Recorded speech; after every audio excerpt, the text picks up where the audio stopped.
नमस्कार दोस्तों, मैं हूं रोशन और आप देख रहे हैं जीके अफेयर्स यूट्यूब चैनल। दोस्तों, इस चैनल को आपको ज़रूर सब्सक्राइब करके बेल आइकन को प्रेस रखना है ताकि आप जो है कोई भी वीडियो मिस ना करें। तो दोस्तों, आज हम जो पेपर लेकर आए हैं वो है एसएससी जीडी का प्रीवियस ईयर पेपर, जो कि 22 नवंबर 2021 को सेकंड शिफ्ट में हुआ था। इसमें जनरल अवेयरनेस के सारे क्वेश्चन को एक एक करके डिस्कस करेंगे। तो बस आप लोग देखते रहिए और अपना नोट्स भी साथ में बनाते चलिए। और इसका पीडीएफ चाहते हैं तो आप हमारे टेलीग्राम चैनल पे जुड़ सकते हैं, जिसका लिंक आपको नीचे डिस्क्रिप्शन में दिया हुआ है। और आपके पास कोई भी क्वेश्चन पेपर होता है तो gkafairs25@gmail.com पे ज़रूर भेजते रहिए। देखिए, यहाँ पर 63 शिफ्ट में पेपर हुए थे एसएससी जीडी 2021 का, जिसमें कि एक कुल मिलाकर देख सकते हैं 11वां शिफ्ट का पेपर हम डिस्कस कर रहे हैं। इसी तरह से पूरा जब ग्रीन हो जाएगा तो जो है श्रृंखला खत्म हो जाएगी, फिर जो है नए जो है सीरीज स्टार्ट होगी। तो देखिए, पहला क्वेश्चन आपके सामने है कि निम्नलिखित में से कौन सा बंदरगाह या टर्मिनल प्रशांत महासागर में नहीं है। तो देखिए, प्रशांत महासागर, अटलांटिक महासागर, हिंद महासागर, सभी की लोकेशन आपको पता होना चाहिए। तो इस तरह से आप देख सकते हैं आपको बड़े मैप में। तो देखिए, रियो डी जनेरियो ब्राज़ील में है, जो कि साउथ अमेरिकन कंटिनेंट में है। तो इस तरह से आप देख पा रहे होंगे, ये आपको नॉर्थ अटलांटिक है, इधर आपको साउथ अटलांटिक है, जिसका आकार एस आकार का होता है। ये भी क्वेश्चन पूछा जाता है कि किस महासागर का आकार एस आकार का होता है, तो अटलांटिक महासागर का। तो यहाँ देखिए, रियो डी जनेरियो है, जो कि ये आपको अटलांटिक महासागर में है, ना कि प्रशांत महासागर में। तो इस तरह से आपको ध्यान रखना होगा कि रियो डी जनेरियो इसका करेक्ट आंसर होगा, जबकि योकोहामा, शंघाई, सिडनी, ये सब आपको प्रशांत महासागर में देखने को मिलता है। अब देखिए, क्वेश्चन है कि मिड एयर रिफ्यूलिंग यानी कि हवा में ईंधन भराई के बिना एक बार में ब्रह्मोस से लैस सुखोई 30 की रेंज कितने किलोमीटर है। कुल मिलाकर पूछा जा रहा है कि सुखोई 30 की रेंज कितनी है जब वो जो है बिना एक बार जो है एयर रिफ्यूलिंग में ब्रह्मोस से लैस होगी तब। तो 1500 किलोमीटर होगी, ये आपको ध्यान रखना है, किसकी, सुखोई 30 की रेंज। क्वेश्चन है कि रानी की वाव या क्वींस स्टेप बेल, ये आपको कहाँ पर देखने को मिलती है, तो गुजरात में है। तो किस नदी के तट पर स्थित एक यूनेस्को का विश्व धरोहर है, यानी कि यूनेस्को जो वर्ल्ड हेरिटेज साइट देती है वो रानी की वाव को मिल चुकी है। इसको रानी की वाव या क्वींस स्टेपवेल कहते हैं। ये गुजरात में है। ये आपको सरस्वती नदी के किनारे देखने को मिलती है। तो सरस्वती की नदी के तट पे स्थित यूनेस्को विश्व धरोहर स्थल है रानी की वाव या क्वींस स्टेपवेल, जो कि गुजरात में है। गुजरात के पाटन में है, ये आपको ध्यान रखना है, पाटन में।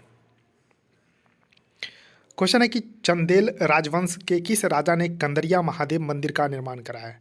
तो देखिए, कंदरिया महादेव का मंदिर ये आपको मध्य प्रदेश में देखने को मिलता है। कहाँ है, तो मध्य प्रदेश में है। तो मध्य प्रदेश में कंदरिया महादेव का मंदिर है। इसको चंदेल राजवंश के शासक धंगदेव ने बनवाया था।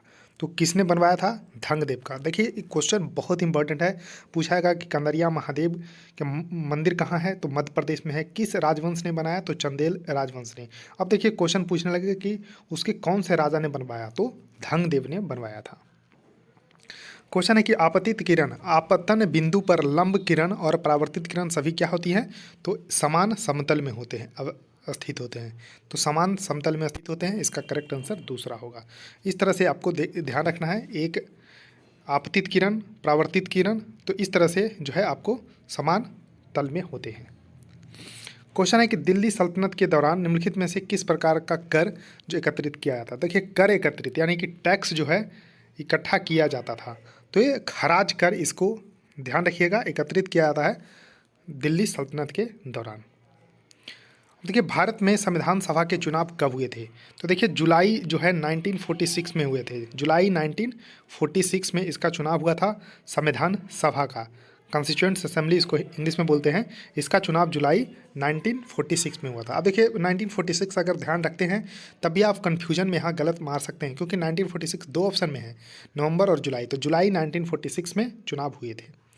क्वेश्चन है कि द ग्रेट बैरियर रीफ, जो कि एक यूनेस्को का विश्व धरोहर स्थल है, ये किस देश से संबंधित है। तो देखिए, ऑस्ट्रेलिया, इस तरह से अगर आपको देखने को मिलता है तो इसके पूर्वी तट पे आपको ग्रेट बैरियर रीफ है। ग्रेट बैरियर रीफ है, जो कि एक विश्व धरोहर स्थल है।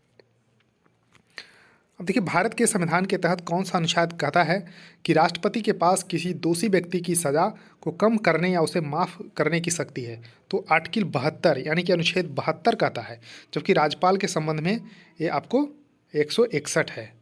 तो देखिए, मृत्युदंड को जो है यानी कि कैपिटल पनिशमेंट को सिर्फ और सिर्फ जो है कौन, तो राष्ट्रपति माफ़ कर सकते हैं। तो ये आपको अनुच्छेद 72 में मेंशन है राष्ट्रपति के क्षमादान की शक्ति, 72 में 161 में राज्यपाल की क्षमादान की शक्ति है। अब देखिए सर्प नौका दौड़ जो कि स्नेक बोट रेस के नाम से जानते हैं, ये किस त्यौहार की एक अनूठी विशेषता है। तो दोस्तों ये आपको ध्यान रखना है कि ओणम जो है त्यौहार है जो कि केरल में मनाया जाता है। तो ये आपने जो ज़रूर देखा होगा इस तरह से बोट रेस, तो सर्प नौका दौड़ इसको स्नेक बोट रेस बोलते हैं। ये बल्लम कली इसको बोलते हैं, इसका दूसरा नाम है बल्लम कली या फिर स्नेक बोट रेस जो कि केरल में होता है। The Nehru trophy boat race is a popular Vallam Kali event held in the Punnamada lake. तो देखिए पूनामड़ा लेक जो है आलापुझा में जो कि केरल में है। तो लेक का नाम याद रखिएगा, ये कौन सा लेक है, तो पूनामड़ा लेक है आलापुझा केरल में। तो वहीं पर जो है बल्लम कली स्नेक बोट रेस होता है जो कि ओणम के त्यौहार पे होता है। क्वेश्चन है कि निम्नलिखित में से कौन सा रसायन भारत में पहली बार जो है, देखिए पहली बार जब होती है तो इंपॉर्टेंट हो जाती है, स्थानीय रूप से निर्मित किया गया था और अक्टूबर 2020 में Gujarat state fertilizers and chemical limited द्वारा जो है लॉन्च किया गया। तो बोरोनेटेड कैल्शियम नाइट्रेट को जो है पहली बार भारत में बनाया गया था, ध्यान रखिएगा बोरोनेटेड कैल्शियम नाइट्रेट। क्वेश्चन है कि नवंबर 2020 में भारत और किसने जो है संयुक्त रूप से रुपे कार्ड के चरण 2 का शुभारंभ किया है। तो रुपे का भूटान और जो है यहाँ पर भारत ने संयुक्त रूप से चरण 2 का शुभारंभ किया था। क्वेश्चन है कि विद्युत सेल के प्रतीक में मोटी छोटी रेखा जो है ऋणात्मक टर्मिनल को निरूपित करती है।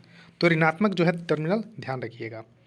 क्वेश्चन है कि नवंबर 2020 में बार्कलेज ने अनुमान लगाया था कि वित्तीय वर्ष 2021 में भारत का सकल घरेलू उत्पाद यानी कि जीडीपी -6.4% जो है संकुचन दर्ज करेगा। तो ये अब ध्यान रखिएगा -6.4। क्वेश्चन है कि डूरंड कप फुटबॉल टूर्नामेंट का 2021 का संस्करण कहाँ आयोजित किया गया था, कोलकाता में। अब देखिए क्वेश्चन पूछा जाता है कि डूरंड कप जो है किस खेल से संबंधित है, तो फुटबॉल से संबंधित है। क्वेश्चन है कि what is the frequency range of ultrasonic wave. देखिए 3 तरह के वेव जनरली होते हैं। इंफ्रासोनिक जिसका फ्रीक्वेंसी होता है 20 हर्ट्ज से नीचे, 20 हर्ट्ज से अगर नीचे है तो उसको इंफ्रासोनिक। ऑडिबल होता है 20 हर्ट्ज से लेके 20,000 हर्ट्ज यानी कि 20 किलो हर्ट्ज तक। और अल्ट्रासोनिक होती है मोर देन 20 किलो हर्ट्ज यानी कि 20,000 हर्ट्ज से अगर ज़्यादा होगा तो यहाँ पर अल्ट्रासोनिक होगा। तो इसका करेक्ट आंसर चौथा होगा more than 20 kilo hertz. Question है कि 2020 में भारतीय क्रिकेट कंट्रोल बोर्ड द्वारा निम्नलिखित में से किस कंपनी को टीम इंडिया का आधिकारिक किट स्पॉन्सर यानी कि जो किट बनती है खिलाड़ियों के लिए, तो MPL यानी कि मोबाइल प्रीमियर लीग को 2023 तक जो है ये आपको स्पॉन्सर करने का दायित्व मिला है। तो इसको ध्यान रखिएगा। क्वेश्चन है कि किसकी अध्यक्षता वाले राष्ट्रीय किसान आयोग ने यह सुझाव दिया था कि कृषि फसलों के लिए न्यूनतम समर्थन मूल्य यानी कि MSP मिनिमम सपोर्ट प्राइस है उत्पादन की भारित औसत लागत से कम जो है 50% अधिक होना चाहिए। यानी कि मान लीजिए 100 रुपया लगते हैं तो 150 रुपया से ज़्यादा होना चाहिए ये MSP। तो MS स्वामीनाथन की अध्यक्षता में जो है सुझाव दिया गया था। तो MS स्वामीनाथन जो कि भारत में ग्रीन रिवॉल्यूशन के जनक माने जाते हैं। क्वेश्चन है कि जनवरी 2020 में BCCI ने पॉली उम्रीगर पुरस्कार किसे सम्मानित किया था। जसप्रीत बुमराह को दिया था जनवरी 2020 में, उसके बाद से अभी तक किसी को नहीं दिया गया। तो BCCI board of control for the cricket in India है जो कि पॉली उम्रीगर पुरस्कार जो है देता है बेहतरीन जो है प्रदर्शन करने के लिए क्रिकेटर को। क्वेश्चन है कि सुधीर रमन कप किस खेल से संबंधित है। तो बैडमिंटन से संबंधित है सुधीर रमन कप। तो सुधीर रमन कप बैडमिंटन से है। इसी तरह से उबेर कप, थॉमस कप। तो देखिए उबेर कप महिलाओं का वर्ल्ड कप होता है बैडमिंटन में और थॉमस कप पुरुषों का। थॉमस कप इस बार भारत ने जीता भी है। क्वेश्चन है कि ईसाई समुदाय द्वारा जीसस क्राइस्ट के जन्म के उत्सव के रूप में मनाया जाने वाला वार्षिक त्यौहार क्रिसमस। तो देखिए क्रिसमस सभी लोग जानते हैं कि 25 दिसंबर को मनाया जाता है जिसमें सेंटा क्रूज आते हैं। तो इस तरह से ध्यान रखिएगा 25 दिसंबर इसका करेक्ट आंसर होगा। क्वेश्चन है कि भारतीय विद्रोह की शुरुआत 10 मई 1857 को मेरठ से हुई थी। तो देखिए सिपाही विद्रोह इसको बोलते हैं या फिर सिपोही मुटनी बोलते हैं, जो कि 10 मई 1857 को मेरठ से हुई। और ये ख़त्म कब हुआ, स्टार्ट तो सब जानते हैं कि 10 मई 1857 को मेरठ से हुई। तो 20 जून 1858 को यानी कि 1 साल से ज़्यादा तक चला था। 20 जून 1858 को ग्वालियर में ये ख़त्म हुआ। क्वेश्चन है कि वायसराय लॉर्ड कर्जन ने बंगाल का विभाजन कब किया। तो बंगाल का विभाजन 1905 में किया। किसने किया, तो लॉर्ड कर्जन वायसराय थे, उन्होंने ही किया 1905 में। अब देखिए एक बहुत ही महत्वपूर्ण पुस्तक है, every vote counts the story of India's election. पुस्तक का नाम है every vote count the story of India's election. इसको लिखे हैं नवीन चावला जी ने। तो नवीन चावला इसका करेक्ट आंसर होगा। क्वेश्चन है कि 25 सितंबर 2020 को किसने घोषणा की कि सेफ पे नामक फ़ोन के माध्यम से एक संपर्क रहित डेबिट कार्ड आधारित भुगतान सुविधा करेंगे, जिससे प्रतिदिन 20,000 तक के लेन देन की अनुमति होगी।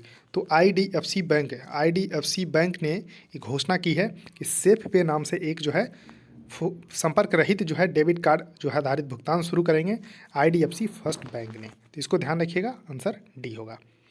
तो दोस्तों 25 क्वेश्चन थे, डिस्कस कर लिए हैं। इसी तरह से ये सीरीज लगातार जारी रहेगी और भी पेपर जो है डिस्कस किए जाएंगे वेरियस एग्जाम के। तो आपको चैनल को जरूर सब्सक्राइब करना है। देखिए वीडियो को लाइक भी करिए और वीडियो को शेयर भी कर दीजिए। सो थैंक यू दोस्तों, इस वीडियो में इतना ही, धन्यवाद।